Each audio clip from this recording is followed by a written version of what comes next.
नमस्कार।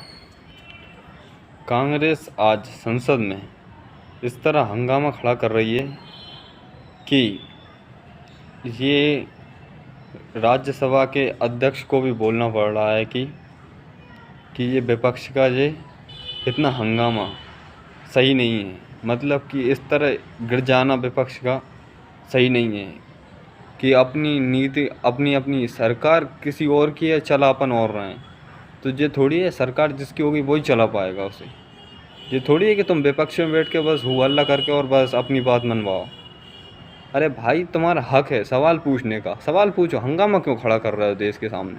क्या ये देश की जनता तुमको पागल दिखाई देती है जो उसका पैसा यहीं से बर्बाद करवा रहे हो तुम लोग? ना किसी तरह का विकास करने दे रहा हो, और फिर इसके बाद में कि तो भाजपा विकास नहीं कर रही, धर्म की राजनीति कर रही है। तो इसमें तुम कौन सी राजनीति खेल रहे हो वो तो बताओ आप लोग। तुमने समझ क्या रखा है देश की? संविधान से चलता है या फिर तुम्हारे हिसाब से चलाना है देश को? जो सरकार चुनी गई है उसी के हिसाब से तो बिल पास हो रहे हैं कि संविधान में नहीं लिखा कि बिल पास नहीं हो।